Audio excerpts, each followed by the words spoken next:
can do it. Oh, we are live. Oh, and live. Hello, everyone.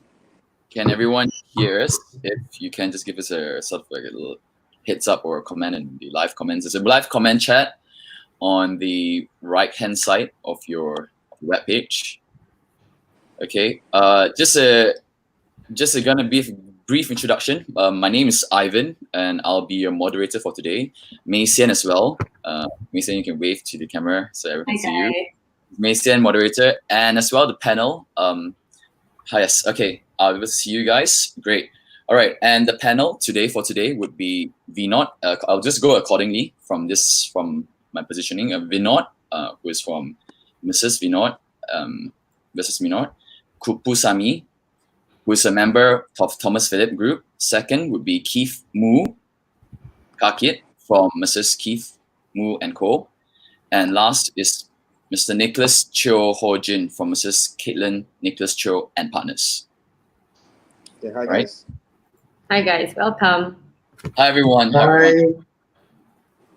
Okay, so without further ado, I'm just going to give a brief introduction of three speakers who is joining us today. And this talk is being hosted by BrainyLaw writers, which is led by Veera and his group of friends as well as colleagues who write a blog. And they have organized, taken the initiative for today to give you guys a heads up, and as well as just to have a more casual talks on how is it like to starting your own law firm fresh out of practice. Okay, so thanks to BrainyLaw. All right, so I'm just going to go through the introduce you guys the speakers for it. All right. Now, first we have Mr. Vinodhan. He is a UM law graduate. He admitted in the bar on the February 2nd of August 2019, and he was a former pupil at Thomas Phillip under the tutelage of Mr. Thomas Phillip himself. All right, Mr. Vinodhan now currently runs his own dispute resolution only legal practice and focus primarily on civil and commercial litigation under the brand of Mrs. Vinodhan Kuppusamy Advocates and Solicitors, who is a member of the MPP Group Law Practice. Next, we have Mr. Keith, who is a BP Bar Professional Trainee Course graduate, BTC. He's admitted on the 3rd of August 2018. He's a former pupil at Mrs. Zane and Co. And now he worked as a legal associate at Lim and Ho for a year before becoming a principal at Mrs. Keith Moo and Co. And he practices most areas of law. And last we have today is Nicholas, Mr. Nicholas. He did the CLP and admitted on the 30th of November 2018. As a former pupil of Mr. Sheikh Ibrahim and Co., formed a partnership with a few partners straight after pupillage. All right. Nicholas practices a wide range of areas. From prior to being a lawyer, Nicholas has vast experience in other fields. Okay, so just bouncing on that, guys, Nicholas, when you said you have a vast experience in other fields, just out of curiosity, prior to taking the CLP or studying law, what was your other profession? Well, briefly, I started my career in consulting with Accenture, and I've worked with technology companies such as Lucent Technologies, and Intel, Dell, and IBM. I've been in areas such as sales and marketing, so I managed the Asia Pacific business for some of the US multinationals, and it's always been my aspiration to be in the legal practice. Yeah. I see. So, what made you decide to start your own practice in such early of the years?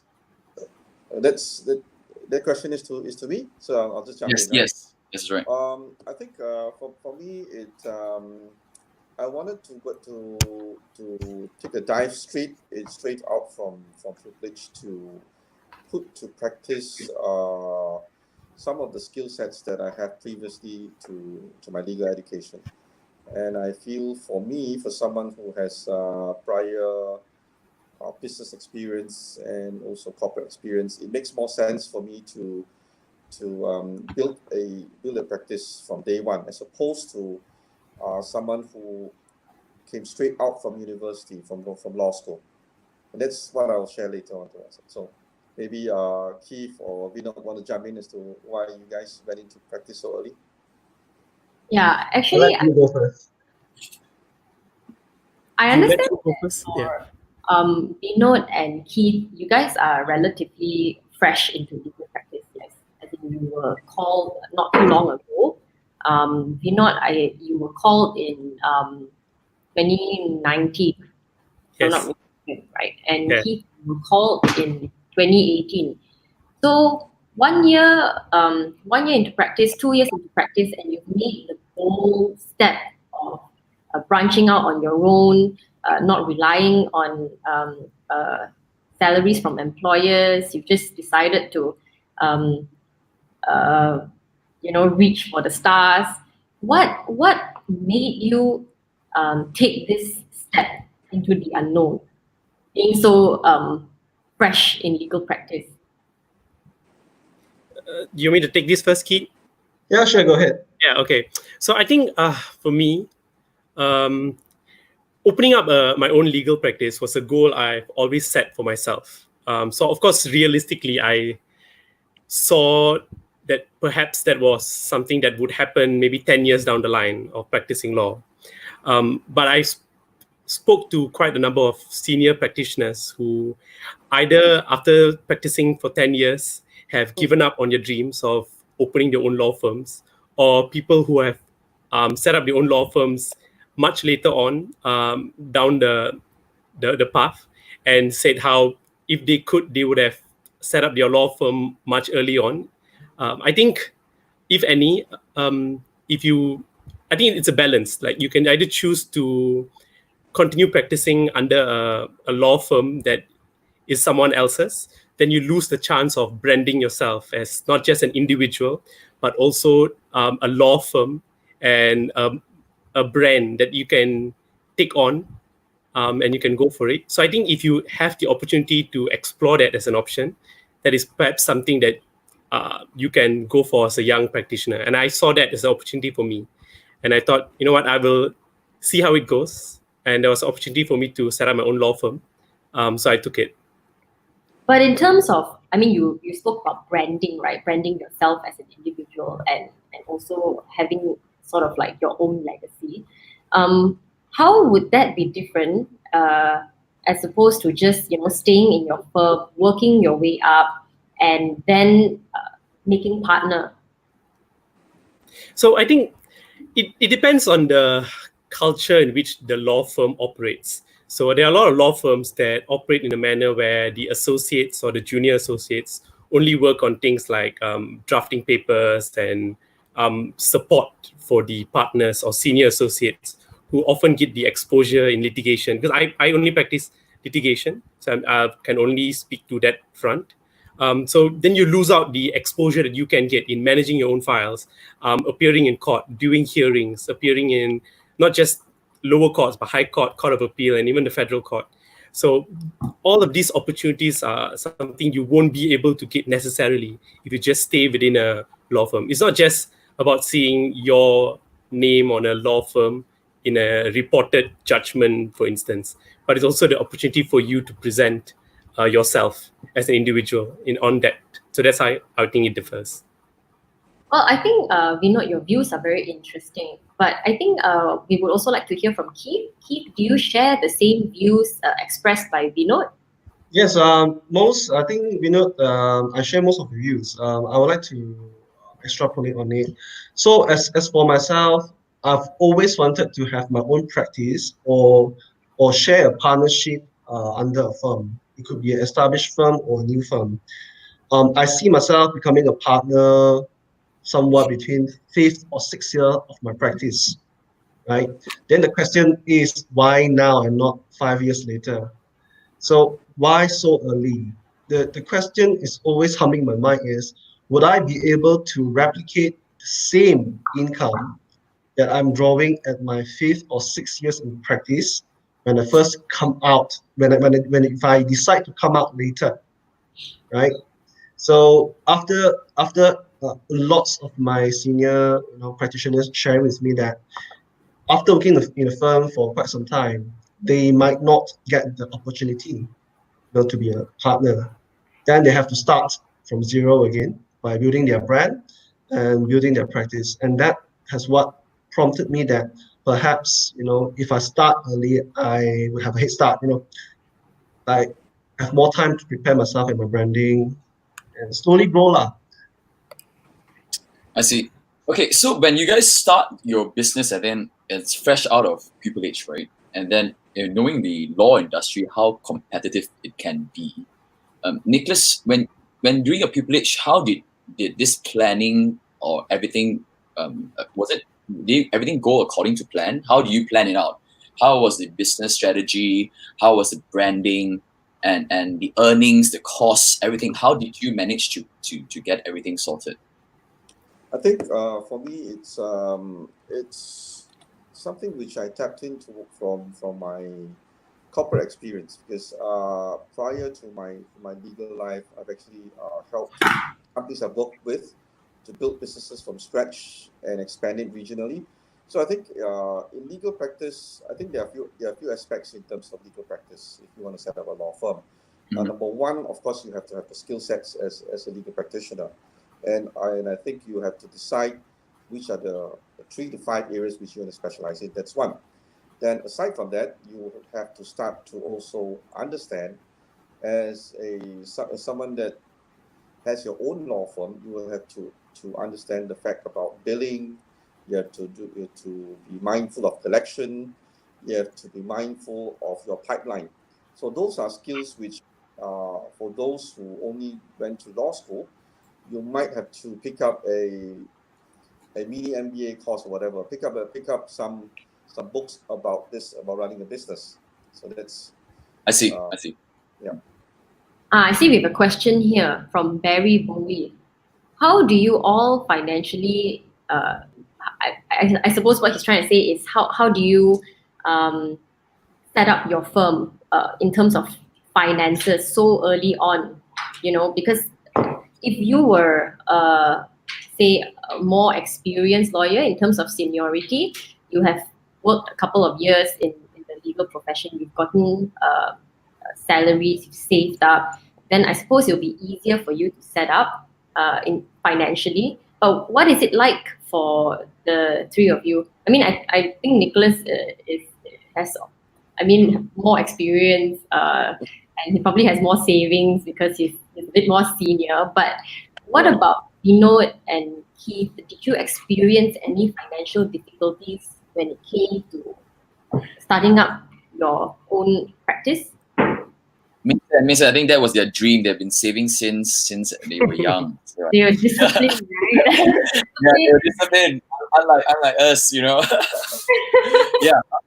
How do you guys, into the financial wise, how did it work about? Did you guys manage to get any support from your friends or family, or was it through any fundraising, or how do you guys manage to do that? Okay, I can go first. So I think the easiest answer to this is for you to get a sugar daddy, because sugar daddies will solve a lot of your financial problems in life. Yeah, but realistically, you can get finances through support. So it can either be from family members who can assist you, or the absolute worst case, you can take loans and etc. But you have to look at it as an investment. So if you can get the money upfront from, there are many options available, not just family backgrounds or friends or even a bank loan and etc. So you look at it as an investment that you put in money first, and then over time you are able to accrue that in terms of profit of covering whatever costs that you have already taken. But I think maybe Barry is more interested to know, how did you get the money to set up your own firm? I'm assuming Okay. your sugar mommy pursuit failed lah. So yes and no to that answer. So I've got some financial backing from my family to assist in the starting up of it.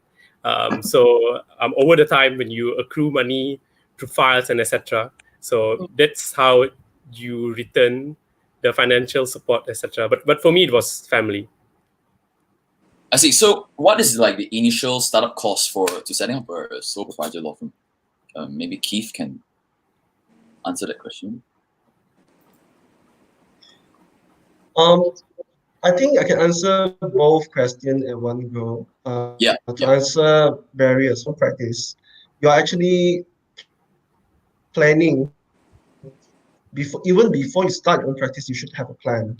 Like any other businesses, you cannot start a business without having capital, which is a sum of money which you have set aside, ready to burn for the right reason. So, for example, is Oops, I think your one-time I think we're experiencing a drop. of sorry, we can't. Sorry, I think there's a bit of connection issues. I think I got dropped off now. So is it okay now? Yeah, much better. All right. So sorry for dropping off. The line is a bit bad. So like any other business, you should have a sum of capital or reserve set aside, right? Meant for two purposes. One is your one-time setting up fees, which is to pay down your deposits, right? Your legal fees, your SAPC, your insurance. And you should also think about your overheads. How much would you incur, right? So these are the things that you should think about before you set up your law firm. So how do I start off? I think I have to thank my family a lot. Without my family, it wouldn't be possible. And also some of my own personal savings as well. I see. So what's the initial estimate? So how much should I save up if I want to start my law firm? Let's say next year, I have a 1-year plan, and I want to start a sole prop. How much am I looking at to save up?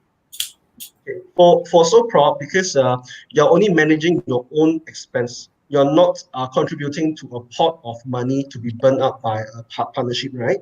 So it depends on what type of setup you want to do.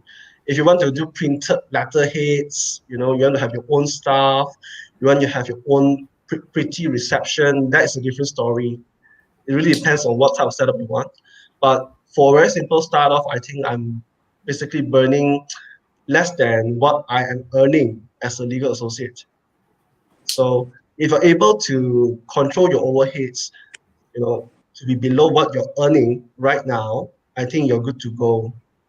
But the starting up fees would really vary, depend on you want to rent a shop or you want to rent an office space. It really depends. I see. Is that experience that you think, Douglas?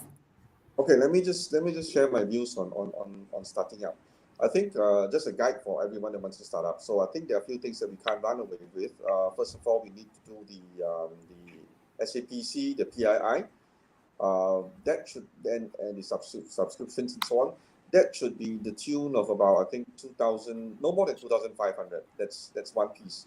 And then I think everyone would definitely need to get fresh equipment, which is what I did. I got myself a new desktop. So you're going to shop around for desktop. So I think that will put you around, I think, about another 3,000. Okay, then you will need to get a decent fax machine. That should be in the region of about I think it's about 700 to 1,000. So you add that up, that brings us to about 6,500. Yes, I think those are the basic things you need to start with. And then the other thing, I'm a believer of every single, at least for the initial phase, you need to have tools. I think good reference books are important tools, because we will be we will only be able to build as lucratively as how much skills we have. That's one. And aside from that, I think the reality of fact is that our clients, when they deal with us, I think there is a lot of things in terms of perception. So I think I would also advise most lawyers to also have a decent briefcase, and also the lawyer's bag, so that you can make a choice of that. So I think you add all that up with some basic books. I think depends if you're going to do civil litigation, then you need to make sure you have. I would suggest you need to have Bullen and Leak, for example. That should be Bullen and Leak. Okay, that would be, I think, about 700. I strongly recommend that as opposed to the white book. I think that is something which you can quickly translate into deliverables, whereby you are able to bill your clients, as opposed to going around to your friends to ask for, is there a precedence here and that, right? And also you should, if possible, try to get hold of Atkins, right? And Yep. also Healthbury. So those are things which you find useful. Now that's for civil practice. I'm personally more towards, the only thing I do not do is I do not do conveyancing. My partner does conveyancing and a bit of litigation. So I do corporate work, and if you're in corporate work, you would, number one, a corporate advisory work is something which is not everyone's cup of tea. And I think a lot of new lawyers will struggle to do it, because drafting an agreement, if you have it, you can do it in 2 or 3 days, and I think the returns will be lucrative. But if you don't have the skill set, you will struggle, and you might take 2 weeks. So there are a couple of good books, and the books on those areas are pretty expensive. So the initial fees which you collect from there, I would again suggest you reinvest in. So I don't. But let's spice things up a bit, guys. Let's spice things up a bit. Why don't Nicholas just give us an estimation of how much you have spent just on setting up your firm alone, with your books and your fax machines and all that? Ballpark figure. So we had all those books and all that. Well, before the books, books is a very subjective area. But if you talk about the subscriptions and also the infrastructure, that should be about 6,000 to 7,000. And be mindful that as you're setting up a business, you have to be thrifty. You have to be thrifty. And I would suggest that you want to invest into books, for example, for civil litigation. And for example, I give a few tips over here. If you want to do family law, which I have the books, but I don't personally like to get myself involved in it, because it's a bit of a sensitive area. You have clients who would fish for fees over there, and then they come out with their own problems and so on. But if you talk about for civil lead in that area, I think you would need to put in, about 1,000 to 1,500 easily to start with. And I think Keith and Vinod will probably agree that should be the ballpark for that. Now, if you're doing corporate, you probably need to put in at least 3,000 to 4,000 ringgit. And I think for criminal litigation, to start with, you usually need to put in about 1,500 or so. And so that's or could be a little bit more. So I hope that gives everyone an indication of how much you need to put aside. What about you, Vinod? So if you take into account things like rental and all, I think you can go up to 30, 40 just to play it safe, perhaps. Just the setting up costs and all. Ivan, do we even have 30, 40 in our accounts, man? I should start saving up from today onwards, I guess. Yeah, we'll start saving up from today onwards, and hopefully 10 years later, we will have a firm too, All right, but how about legal software and services? How do you guys subscribe to that? And because the cost is quite expensive. No, it's not really that expensive. For myself, I have subscribed to Core Matter. So Core Matter, they're not paying me. I mean, this is for my own review. I find that using Core Matter, I'm able to generate bill quite easily. I'm able to track whatever work that I'm doing. So Core Matter, it depends on how big is the firm, how many operators, how many users are there. The thing is quite reasonable. They can charge you somewhere between 100 to 120-ish, depending on the size of the user. So it's not really that expensive. Okay, I think. Mei Xian, you question, yeah. Keith, you want to take one? So what are the challenges to set up the law firm after you finish pupillage? So just probably give us 3 challenges. Maybe. Yeah, I can go first. So I think I'll speak about one, and the other 2 can take the other 2, I suppose. So I suppose one of the big challenges is dealing with areas of law that you perhaps are not familiar with or not as exposed to. Because I think for most of us, besides the 4 years of law school, give and take that you would practice, more often than not, whatever knowledge you learn there, it's not going to help you so much when it comes to the practical application, which is what you would learn during your pupillage, and your pupillage duration is only for 9 months, and there's only so much that you can be exposed to, especially if you are only doing support work for lawyers and etc. So I think one of the main challenges I faced was dealing with areas of law that I had not previously dealt with. So this could be things like perhaps like as Nick pointed out, family law and etc. Very niche areas that you would I have the basics of theory from law school, but as to how it plays out in practical sense and in court, it's very much different. So it's about, for me, one of the challenges was learning all these different facets of law.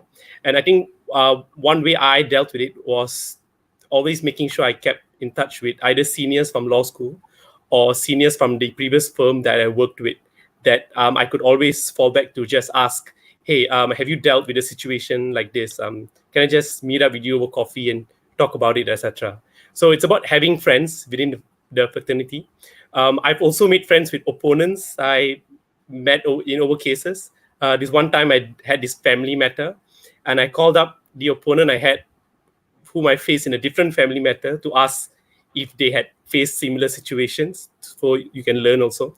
So I think it's important for you to have friends, lawyers within the fraternity that you can approach.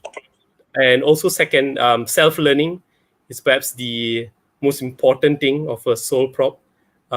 You would have to get back to opening textbooks, looking up cases on CLG, etc., trying to figure out how things work. So yeah, that's one of the challenges I faced. What about you, Keith?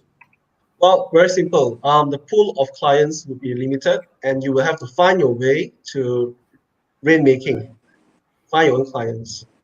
That's it. Clientele then. Yeah. So what about you, Nick? Well, I think so. Well, there are two things which when I started my plan to set up a firm, I actually had discussions with a couple of friends in legal practice, and we talked about possibility of setting up partnership. I think one of the most important thing is that you need to decide who you can work with. Because if you're going to be in partnership, you need to find someone that you can trust, that you're comfortable with. And I think sincerity from your partner is something that's very crucial. That's one area. And if you talk about the initial days of setting up a law firm and just sharing a little bit about one thing which I picked up was that, and I think a lot of lawyers might agree with, is to ensure that you are very timely with collection of your billing.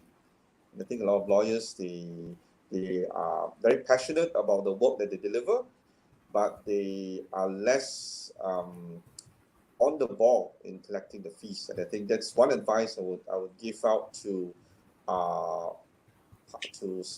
lawyer who sets up a law firm. If you are working for a law firm, you are collecting.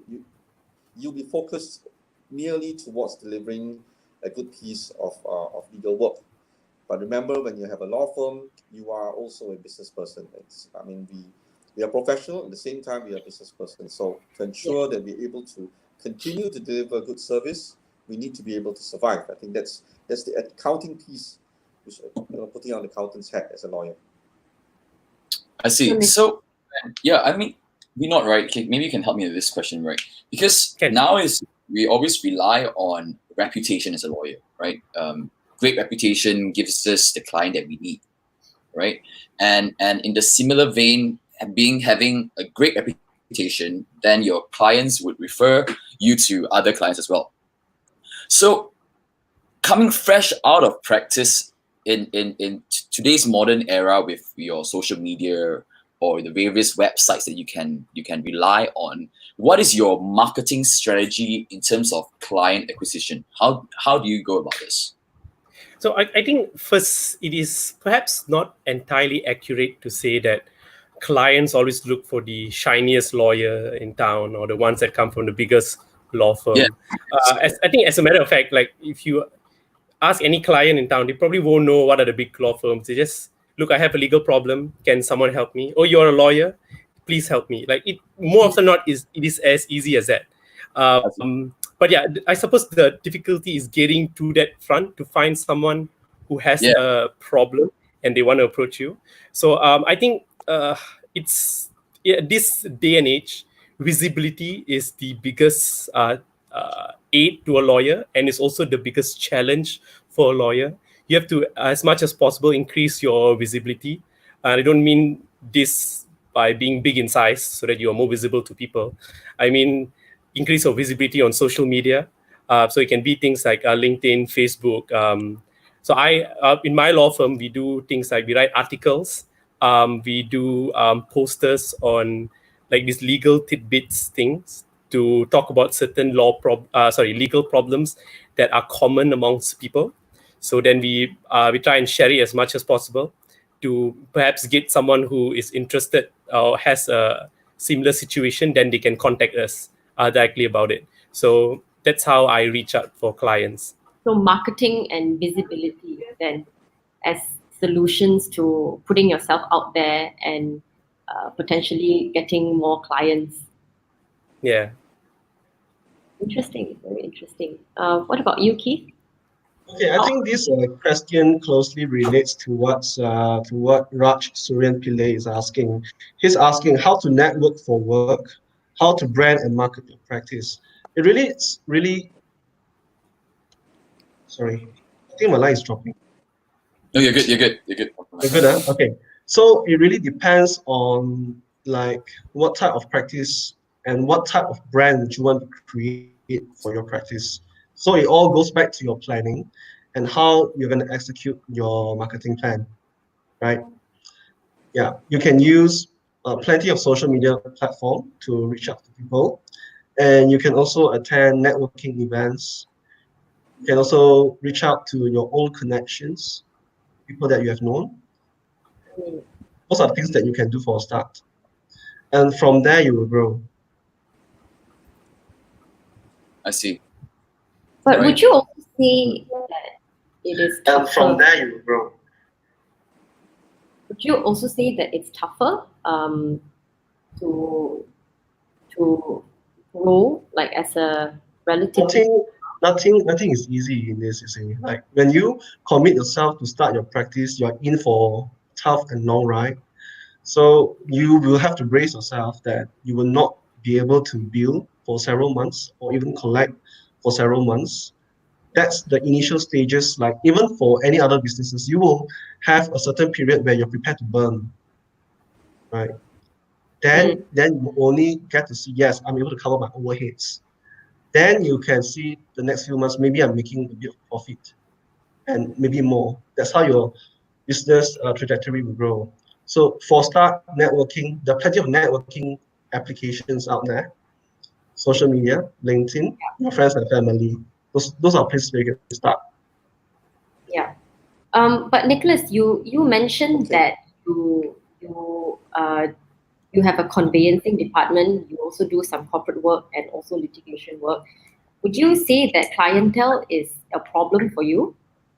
Okay, I'm gonna take a different approach to what Vinod and Keith mentioned. I think you talk about social media and so on. And my views, and it's my experience, and I've also tried them. See, there are a few things when you start. Even when I started my early days. Okay, I reach out to my contacts and thinking that you can work on them. I think one thing very importantly is you will also find that a lot of people that you know of, they work with, they might not be able to deliver any. You might be able to catch up with a nice cup of coffee with them, a nice lunch and so on, but nothing translates into business. And also bear in mind that a lot of work that people put in towards social media and networking could turn into a very cold market. So I'm going to I'm going to encourage people to take a different stance, and that would be to for whatever clients that you come in contact with, do a good piece of work for them, deliver a good piece of work for them, and then they have confidence, and they will refer. So I'm going to share with you my personal experience. So I have obviously zero experience in criminal practice. That's for one example, for example. And the way I gain foothold there is I deliver a good piece for one person, and then he refers me to another Yep. within, and I cannot divulge too much because in criminal litigation there's a lot of confidentiality in terms of things that obviously they're a legal problem, right? But you do a good piece of work, and then they will refer. Now, as opposed to, and I also, to be honest, I also did try to do some of the effort that we go in social media, and you end up, what you will find is you'll find a lot of people asking you questions. A lot of you spend time on WhatsApp with them, WeChat with them, Messenger with them, translates into zero business. That's one thing I want people to be aware of. So be aware that if you're doing cold marketing, it will be very, very tiring. So don't be greedy. Pick on whatever you have. Deliver a good piece of work, whether it's in civil litigation or whichever portion of litigation. So I think this is the old school part where you do something well, people have trust, and they come back to you. Now imagine if you go to a networking session, I've also been to, you end up spending time chit-chatting, exchanging name cards, and that's about it. So you go back home with a stack of name cards, which really doesn't translate much into revenue for you. I'm not sure whether Keith or Vinod, what are your thoughts on this? I think that there are certain steps in this. Like it's a chicken and egg situation. For you to have a client, your very first client to begin with, where do you find? So for a start, you need to have a lot of point of entry. I would say different client income stream. You must know how to approach different clients, and you know what type of client are they. Like would this client be a recurring client, or is a one-time off client who really needs your help? So it's a decision for you to make then, whether or not you want to invest more time and energy to follow up and to gain the trust and build a meaningful relationship with the client. That's what I think. Well, I mean, I'm just going to intercept a little bit. I think when I go in to deliver a piece of work, the last thing I think about is whether it's a repeat client or not. And I think, to me, I come from a school of thought where you do some good, and there are even times, I think last Thursday, I think there was a case where there was the first breach of quarantine for the recent PKP, the MCO violation. So there were two people which happened to be in court, and I got them community service order, as opposed to a sentence of 2 years jail or 10,000. I didn't collect a single cent from them. And to me, I think you do some good deeds here and there, and I think I believe God will be able to return you some favors in some way. I think that's my belief system anyway. So. Very true. Okay. Just building on from what... Next... Sorry? You're going to take on the next question? Yes. Are you gonna... Building on from what Vinod said earlier, because he mentioned that, sometimes people just approach you because, well, I need help, right? And they don't care if you are from a big firm or if you're a hotshot lawyer. So now we've got this question from Nick, who says, would you think from the client's perspective, they may lack confidence in those who just set up their own firm after pupillage? How would you manage their expectations? Yeah, so I think it's a very real problem that I think a lot of those who are starting out would feel. Like they walk in, they see a young, handsome Indian boy like myself, thinking, oh, could this person be the one to save me from the legal problems I have? So I think, at least from personal experience, when they come in, I can always gauge that the age factor is one thing that they will start judging me with. But it's often when I speak to them and I explain to them as to what their case is and walk them through from A to Z as to the process, as to how it will play out in litigation, give them their chances of success and chances of failure. And that's how I convince a client to want to engage my services. So it's... Sorry, yeah, go ahead. Yeah. So I'm done with that point. Just on a more superficial level, right? So I was having a conversation with one of my bosses a couple of months ago, and he said that, look, the trick to inspiring confidence, not the entire trick, but just a little bit of it, is to grow a beard. And hair because it makes you look more distinguished. That was what I was going to say. Yeah. Yeah. Yeah. Okay. It means it's unfair In all fairness, I shaved mine right before this started. Sorry, Ivan, you were saying? Yeah, and I'm saying that Vinod has relatively more better genes than us Chinese guys because I've been trying to shave for the past years and it doesn't grow. So Vinod has a advantage. It's different. Yeah, but I don't think Nicholas has any problems in that department. I mean, he looks really distinguished. I think he also, but you definitely look the I'll jump youngest. in about expectations. I think even for me, I think one of the most important things is, and there's a temptation for everyone that sets up a new firm, that you are tempted to take up every piece of possible business. And I think you should always try Yes, that's true. I believe, I think take the pain initially. If you're not going to be able to do a good piece of work for that client, I would rather walk away, to be honest. But there is a temptation.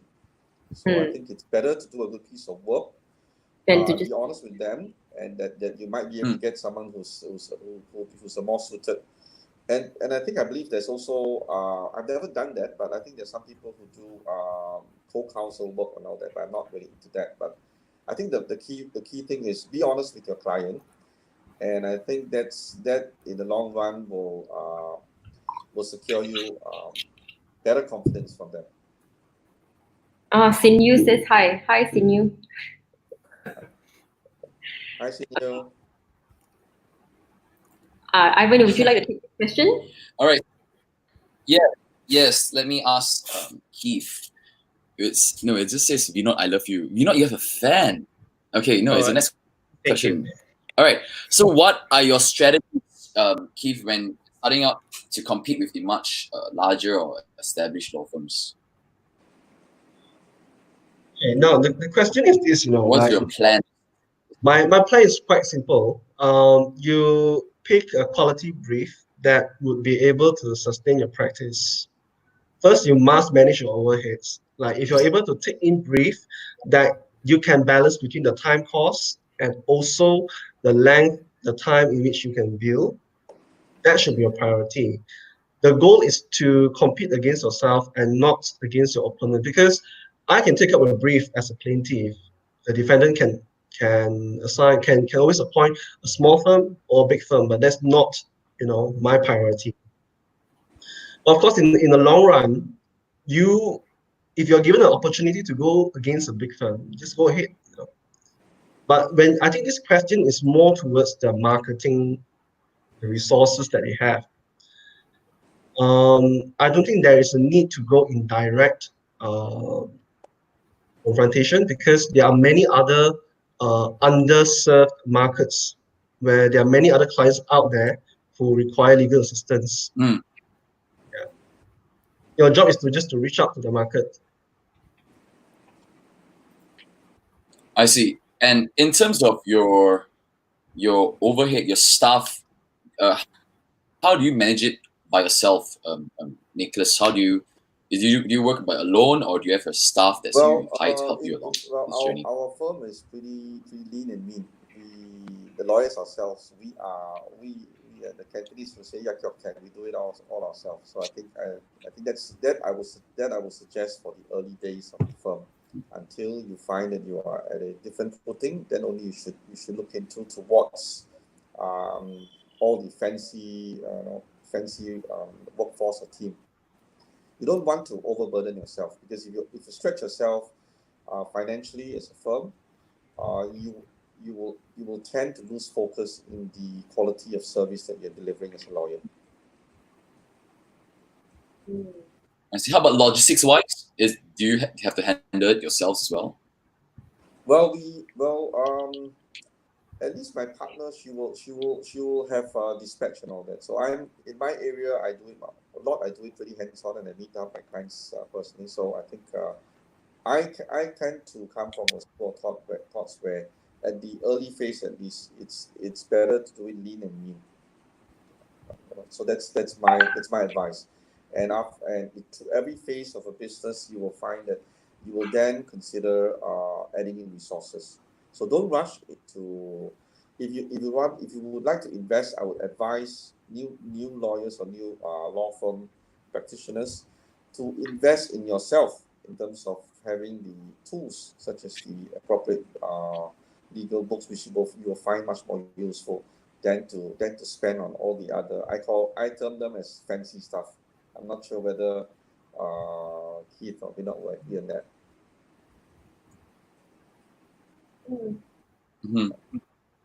Okay, let's go with next question by Ivor.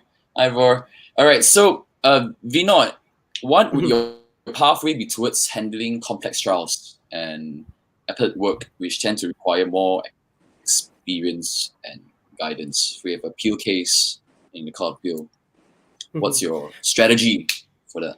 Or even like trial. Yeah, so I'm a sole prop, so there's only one lawyer. Doesn't really say anymore. Sorry, Yeah. what? Yeah, When I so say as when I was court appeal, your looks would just. I've done one court of appeal. They don't really look at looks as much as they are to grill you. So I think the looks is something like clients look towards more than judges. I think judges are more impartial in regards to that. Yeah, but handling complex trials, I work alone. So if I work on a particular matter that requires more assistance, then that's when I look out for other lawyers to get them on board as external counsels.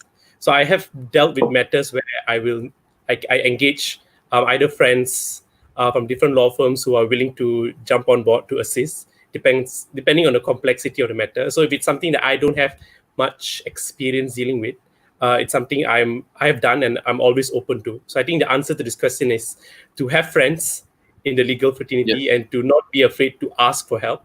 And then, that's something that can solve this problem.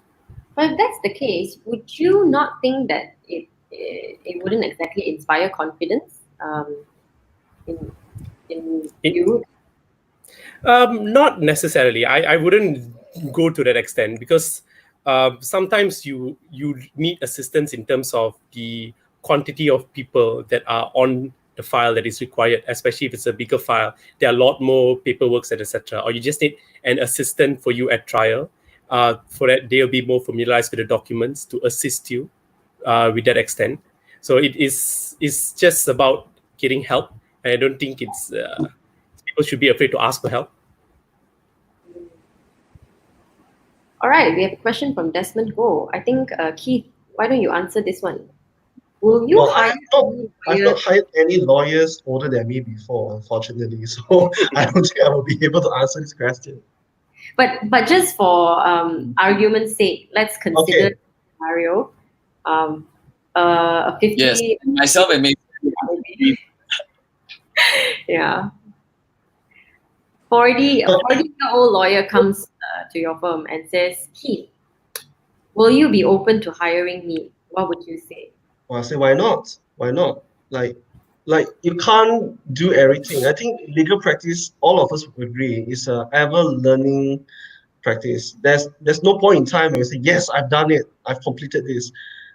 There's always new law, new amendments, new authorities coming up. Like having an older lawyer could be a very good I wouldn't use the word marketing gimmick, but it might be quite good for your branding that you have someone senior sitting in as a consultant, if you can afford him in the first place. Well, maybe not consultant lah. Maybe like as an LA. SLA. Okay, why not? Why not? Like he may have a different area or she a totally different area of practice, maybe a more specialized, maybe in TMT or whatnot, oil and gas disputes. Yeah. I think if it's a very niche area, then if you take him in as part of a team, I think that's open. Challenges wise, I think it would be handling the disparity between the age gap lah. Definitely, you have some senior, but the question is who reports to who now. Yeah, correct. I think those type of questions can be ironed out in day-to-day practice. It depends on the chemistry. It takes two hands to clap. So it's not because that maybe he's the one who look for you or you look for him. Depends on the difference of the bargaining power there. It's power play. I can tell you all is fine and dandy until your LA comes and questions your every single decision or experience. Yeah, exactly. So it wouldn't be that wise. He'll be fired, right? Okay. Ivan, would you like All to... right. Yes. All right, Nicholas, let me just ask you this question by Guy 3 Thomas. All right, have you ever come up with someone who wants to operate their practice from home, and what are the benefits in terms of finance? So we're talking about work from home, like how we are all of us are doing right now, and comparing to working from the office. What's your pros and cons of this? Well, I don't have any practical application of this, and I think rather I'll take a different approach towards the question of whether a lawyer spends time in office or spends time in court. Now, if you're in litigation, I think the most important value that the client or the firm gets is to ensure that the lawyer is arguing the case in court or is doing this or is drafting the cost papers. I think that's the key criteria. So I won't be able to comment too much about practice from home.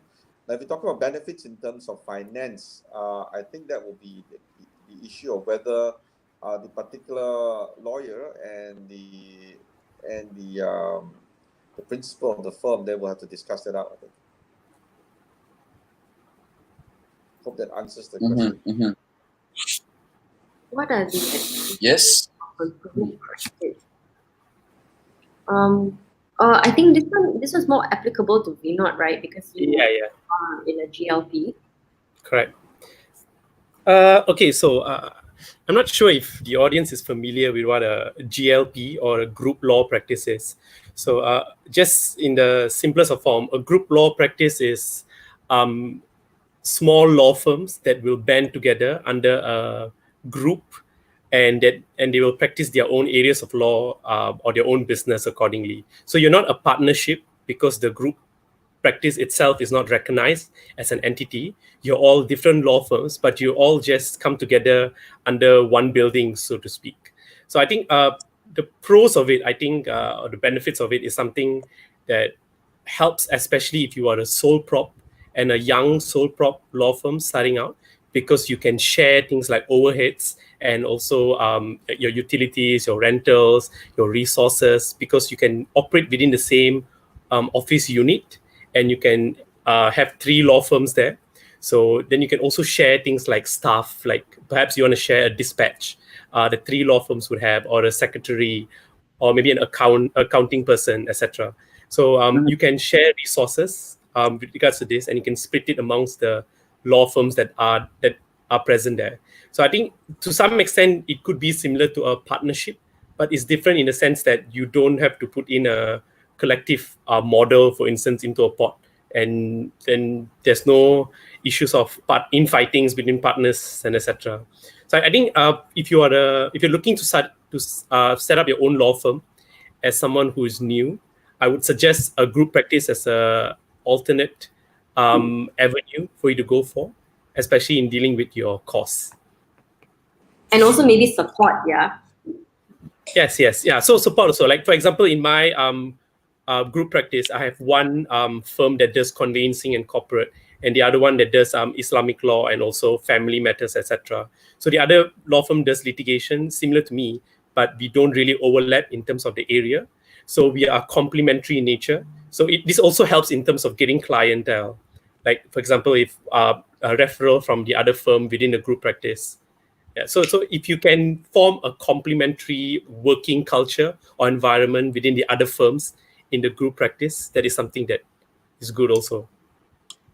Is it a subscription to this membership? Is this a group? It's not. Like, you just have to have a law firm and then apply to Bar Council saying, hey, the 3 of us would like to set up a group practice, and it's a simple form that you have to fill, and then you have to come up with a logo, and then front of they're your good. office. Yeah, and then you're good to go. Oh wow. Yeah, Okay, it's actually quite simple. Yeah. I see. All right. So, what about the names of your firm? How do you guys came about it? Is there in terms of now, you guys just put your first name, or how does it? How you guys come up with the name of the law firms? Maybe Keith, you can. Yeah, so Keith is not in my IC, so that's a bit of a trouble. It's not really a big trouble. Just have to inform the bar council that I'm known as Keith, and they're okay with it. Then you're okay to use a name which is not part of your IC registered name or law firm name. I think a law firm name should reflect the person who founds it, because right now we only have partnership and sole proprietor and group legal practice. We have yet to have LLPs. I think with LLP, with a separate entity, you can have a more creative branding. Mm-hmm. I see. Nicholas, My why don't law firm is just my name, so yeah, that's it. Yes, Mei Xian, you had a question.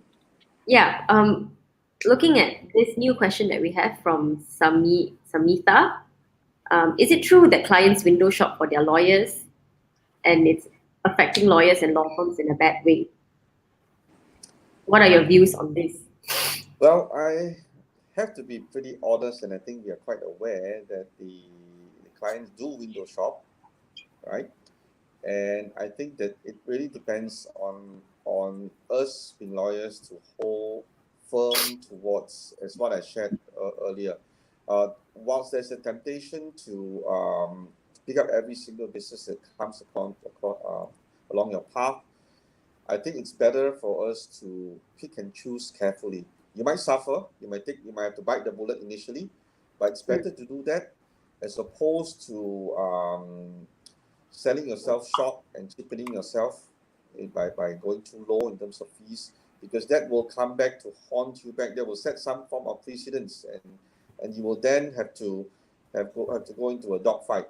So, and if I may cite, one of the reasons I'm not really very, very passionate about family law practice is that I think we're quite aware that that particular area itself, there are a lot of lawyers who provide out quotations, which when I look at it, I think it's ridiculously low, which is why I've decided that that's not one area which I like to practice in. Although I don't think it's a very difficult area to go in. So I'll sum it up by saying that we should, whilst we are tempted to take every single client, I think we should pick and choose. Okay, before we end with this last question, all right? Well, that's a good one. That Veera should answer that question. Yes, we rush us. So, from the date of starting the firm, when can I reasonably expect to drive a BMW Z4? I think should be Veera's dream car. All right. Oh, really? Is it? Isn't he driving one now? Yes. I believe so. He has a name for it as well, though. What does he call it? He has a name for it. Yeah, it's a Latin name, right? Yeah. He has a name. Justin Reverend. Yes. Reverend. Okay, guys. So I think it's about close to an hour. So just give us. I think each of you can just give us like your maybe top five checklists. All right, for our viewers to start their own law firm fresh out of practice if they wish to do so. What are your top 5 checklists for everyone? All right, you guys got it? Yeah. It could be a bar. It could be perfectly fine. Anything. So start from some Vinod. Let's go for it. Checklist. I think it's important for you to have a plan and to figure out what type of practice do you want to open. Do you want to have a sole prop, a partnership, or a group law practice? So you need to have a goal as to what do you want in life and what is the easiest way or the most practical way for you to achieve that goal. So you have to keep your options wide open, and that means research into the pros and cons of every thing possible. Then you need to look at what are the areas of law that you want your law firm to practice. So do you want to go as general as possible? Do you want to limit it to certain practice areas, etc.? Then you need to figure out what is the size of the law firm that you want to operate with. So that will go to, are you going to hire more lawyers? Are you going to hire staff, support staff, paralegals, researchers, secretaries, etc.? So that also. And I think, if any, it's about how you approach opening a law firm. So you should not do it because you are there to make $1 million in the first month and drive a BMW like Vera in 2 weeks, etc.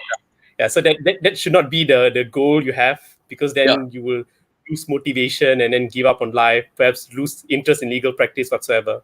So I think it should always be about wanting to improve yourself, be a better lawyer, and you think this is the best opportunity that you can take on to achieve that goal. And these are some of your finest years in your life.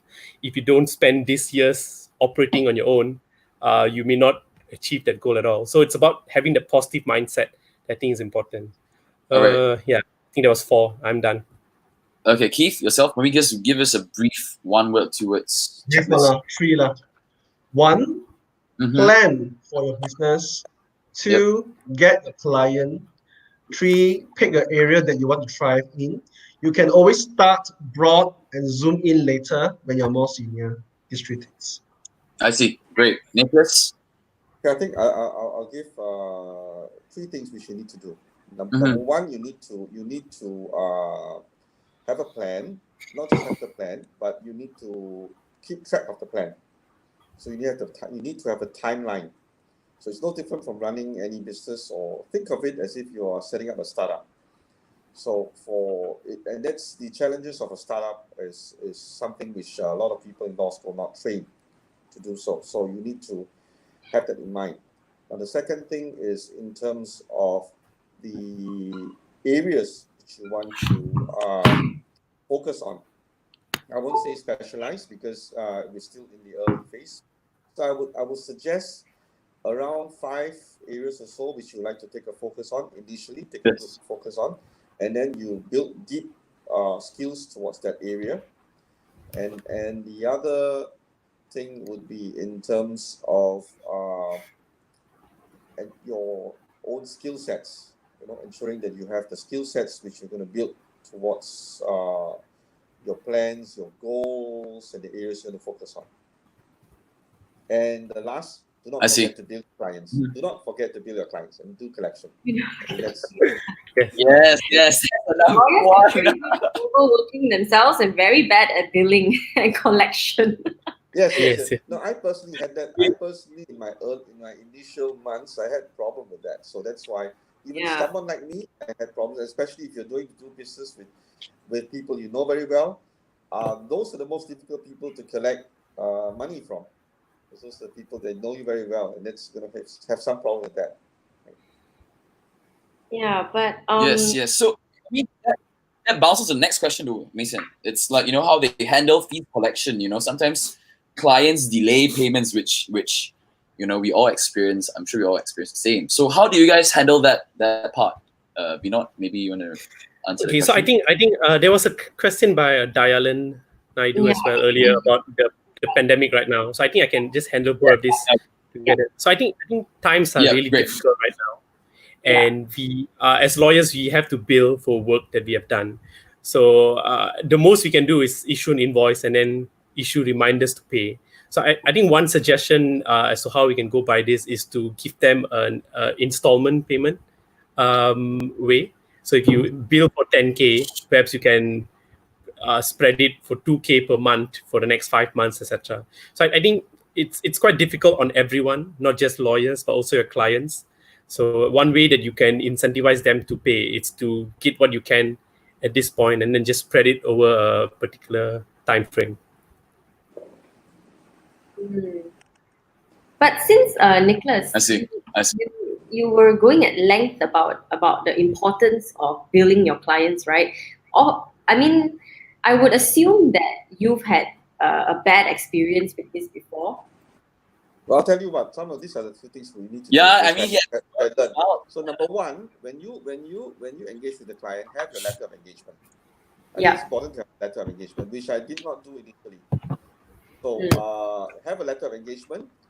And also, if possible, I would encourage for you to have the invoice upfront, and you might want to be very upfront where once they sign the letter of engagement, there should be some deposit for initial work.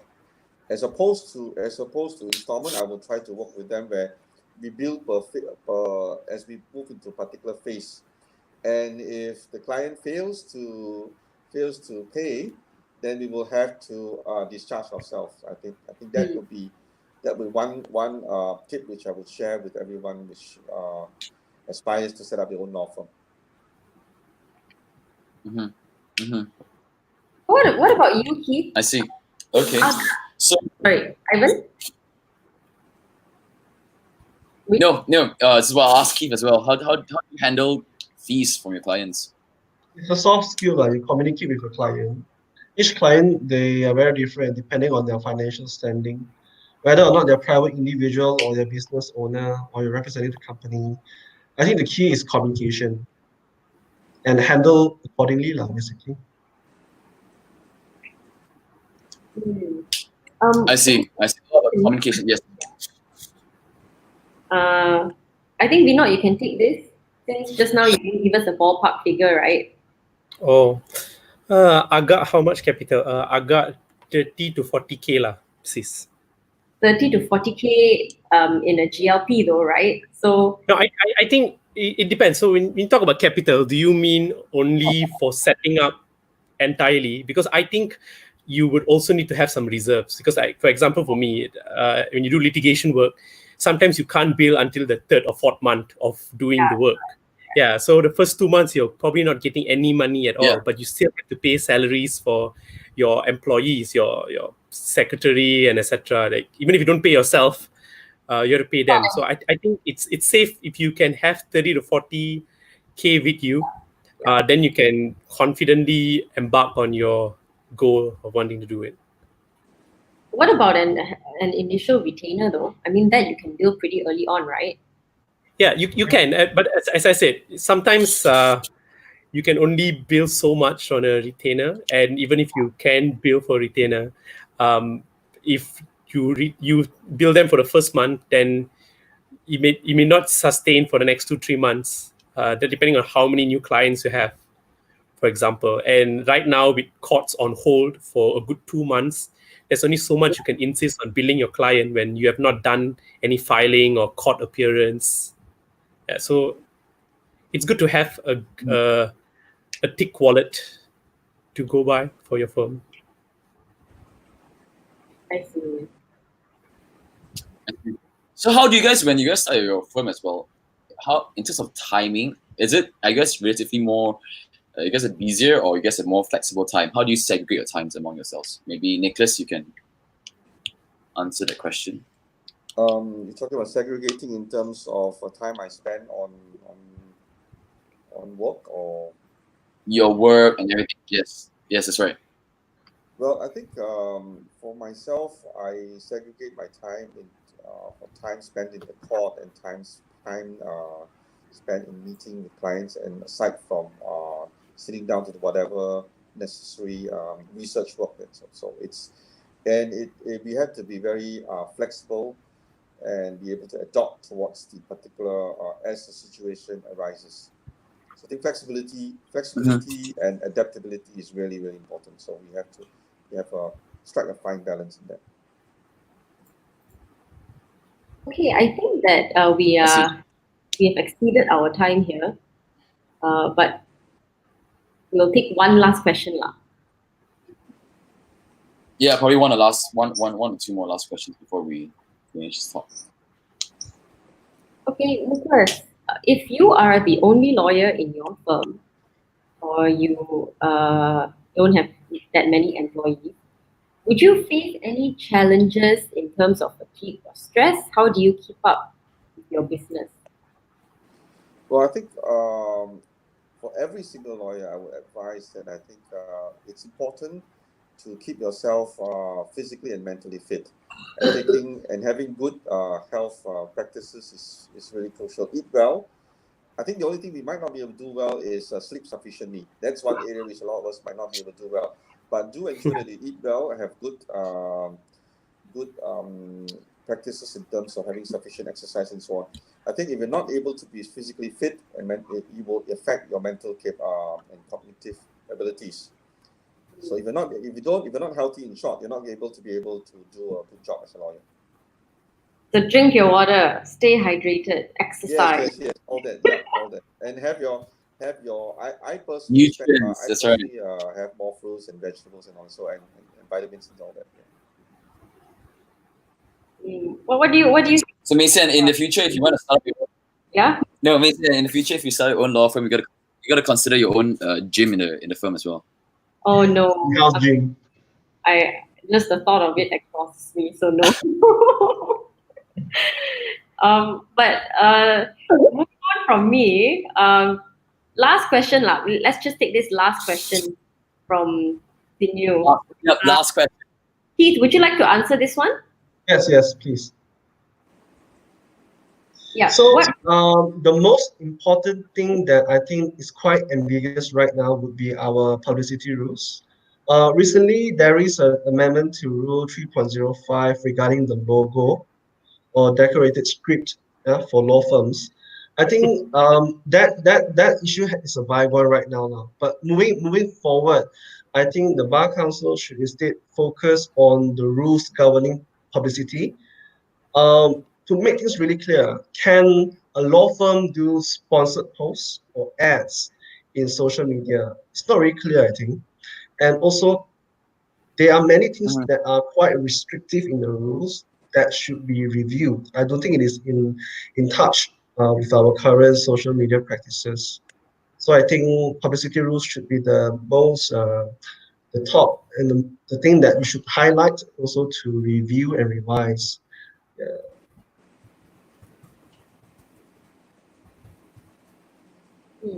Yep. All right. Wait, Nicholas, how about, do you have any views on that as well? Well, I don't have any contentious areas which I have a very hot bone of contention on towards the rules and rulings. I come from an approach where I will adopt and adapt towards whatever the rules. But of course, if there are some form of flexibility which the older generation lawyers will be able to accept, why not? I think we need to be careful with every single change. Any last words? Yep, that's right. Okay. I'm good. Yeah, that's right. Well, thank you everyone for tuning in. It was very insightful. Hopefully one day I will. Especially on Saturday night, no? Sorry? Especially what? No, especially on a Saturday night. Yeah. I mean, everyone on a Saturday night. I'm gonna go to bed soon and dream about owning a Z4 one day.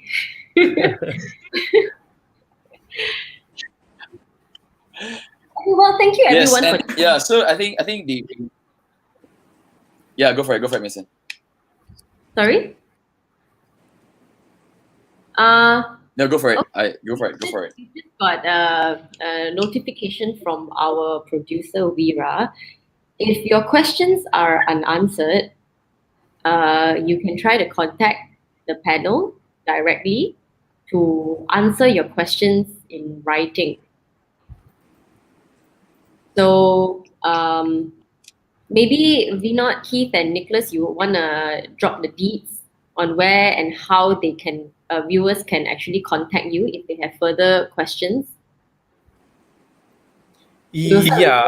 Is there a slide or something that you'd share with my contact details or something? No?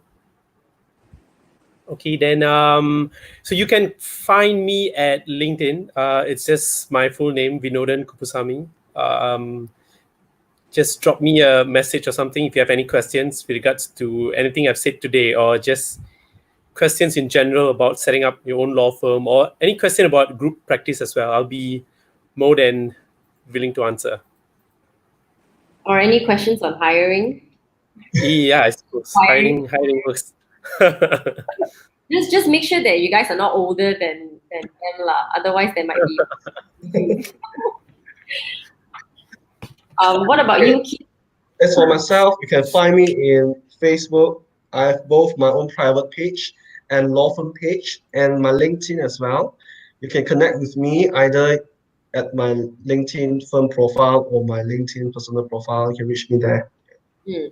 Feel free to reach out and see how I can help.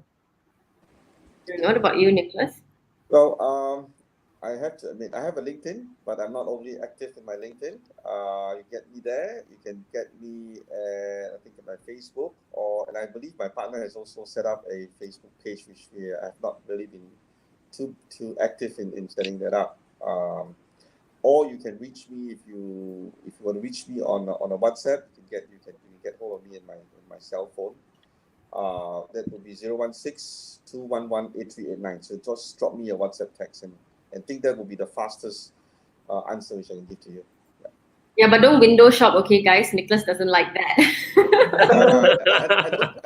I don't think Vinod or people or anyone would enjoy that too, right? Keith doesn't mind if you window shop, just don't undercut each other can really like. If you want to text Nicholas, make sure that it results in business, okay? If it results in zero, you won't be very happy.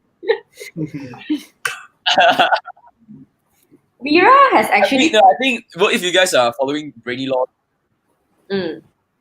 No, I was wondering. No, I was wondering if we have BrainyLaw's LinkedIn account.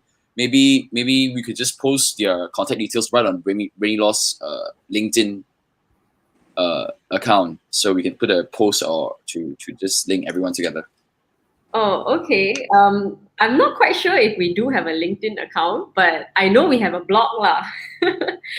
So I think we're just waiting for clarification here. Oh yeah, so our producer Vera says we only have Instagram and a blog. So well, this is a bit tough. I suppose that Vera will sort but guys, if there's a will, there's a way lah. So if you want to reach out to any one of these three panels, I believe that you have your means and your ways. All right. All right. Thanks for coming, guys. Thanks for tuning in. All right. Thank you guys for tuning in. All right, stay tuned to BrainyLaw's next talk. It's going to have a series called Apa Law Cakap. No, you gotta tell them the series is called Apa Law Cakap series. Yeah. Okay, so you guys just tune in. We're gonna have definitely more exciting things coming up. Yeah, more talks for you guys and more interesting engagement with our audiences. Okay, thank you guys for joining us for tonight. It's our pleasure to have you guys with us, as well as to have I'm sure the audience would have gained relatively great insights into how to start your law firms. We see a surge in the additional new law firms, but in the time to come soon. So I hope to thank you guys for joining us today. Thank you. And have a great remaining weekend. All right, bye, guys. Bye.